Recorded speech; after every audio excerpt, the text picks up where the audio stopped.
Shalom, selamat pagi, selamat bertemu dalam firman Tuhan hari ini, Sabtu 1 Juni 2024. Marilah kita menyiapkan hati dan pikiran kita mendengarkan firman Tuhan. Kasih karunia dan damai sejahtera kiranya menyertaimu di dalam Kristus Yesus Tuhan kita. Amin.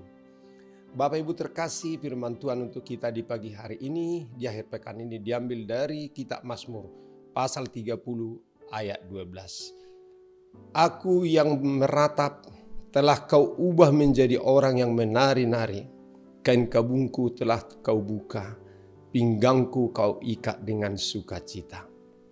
Saudara jemaat terkasih, banyak yang menyangka bahwa penderitaan itu menjadi jalan Tuhan untuk memberkati kita. Penderitaan kita sebagai proses yang Tuhan lakukan untuk memberkati kita. Penganut teologi sukses berkata bahwa orang yang diberkati adalah orang yang sukses, sembuh, sehat, kaya, lancar, dan berkat-berkat luar biasa lainnya.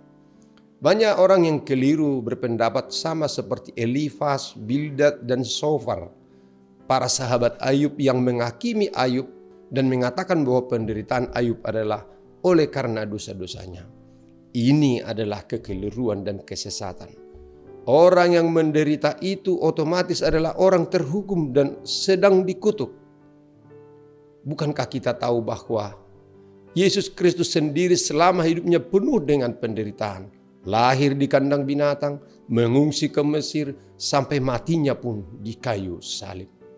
Yesus Kristus tidak pernah gentar menghadapi penderitaan. Tetapi dia mengubah penderitaan menjadi alat untuk membawa ia lebih dekat dengan Bapanya.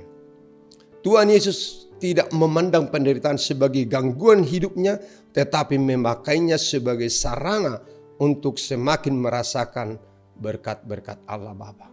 Contoh lain yang dapat kita baca dalam Alkitab adalah kehidupan Yusuf.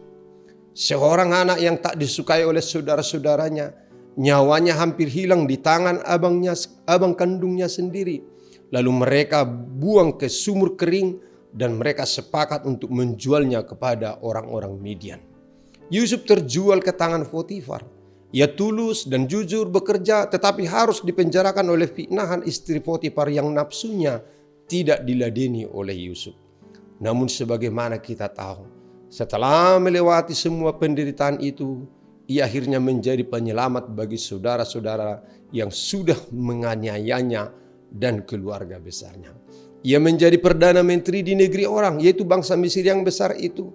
Jika hidup kita harus mengalami penderitaan, kita diajak untuk merasakan kasih Tuhan. Walaupun kita hidup di tengah-tengah luka, penderitaan, dan kehancuran, tetapi kita bisa melihat bagaimana Allah memakai penderitaan untuk membentuk dan membawa kita bertumbuh dan lebih kuat di dalam kuasa-Nya. Kita harus sabar bahwa kehidupan ini memerlukan sebuah proses, bukan instan. Perubahan butuh proses, kesuksesan, kesembuhan butuh proses. Tetapi kita juga harus sadar bahwa mungkin juga ada perkara yang tidak sesuai dengan harapan kita.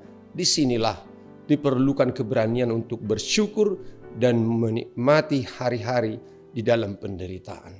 Rasul Paulus berkata, "Karena itu aku senang dan rela dalam kelemahan, di dalam siksaan, di dalam kesukaran, di dalam penganiayaan dan kesesakan oleh karena Kristus. Sebab jika aku lemah, maka aku kuat." Dapat kita baca dalam 2 Korintus 12 ayat 10. Jadilah orang-orang yang menari dengan air mata dalam tarian kemenangan. Jangan akhiri hidupmu dalam penderitaan dan dalam keputusasaan. Terimalah penghiburan dan kekuatan seperti Daud. Apabila bertambah banyak pikiran dalam batinku, penghiburanmu menyenangkan jiwaku. Mazmur 94 ayat 19. Dalam Mazmur 30 ayat 7 dia katakan, "Dalam kesenanganku aku berkata, aku tidak goyah untuk selama-lamanya. Jadikanlah kain kabungmu menjadi ikat pinggang untuk menari, sebab Tuhanlah penolongmu, penyelamatmu, dan gunung batumu." Amin. Marilah kita berdoa. Allah Bapa di dalam surga, di dalam kehidupan yang keras ini, kami sering berhadapan dengan kesulitan dan pergumulan hidup. Namun berkat Tuhan akan menolong kami untuk melalui setiap penderitaan. Sehingga di balik duka, tersedia kemenangan. Dan di dalam perjuangan kami akan berhasil di dalam nama Tuhan. Biarlah kami orang-orang yang tekun dan kuat melampaui segala badai kesulitan di dalam kehidupan kami. Biarlah kami menjadi pemenang. Jauhkan dari kami sikap putus asa dan menyerah kepada keadaan. Tetapi kami mau seperti Daud, mengubah kain kabung menjadi kain sukacita. Oleh karena Tuhan di pihak kami. Dan diberkatilah orang yang mengandalkan Tuhan. Amin. Anugerah Tuhan kita Yesus Kristus, kasih setia Allah Bapa, dan persekutuan Roh Kudus kiranya menyertai kamu sekalian. Amin. Selamat melanjutkan aktivitas kita. Biarlah kasih Tuhan bersama kita mengubah penderitaan menjadi sukacita. Horas.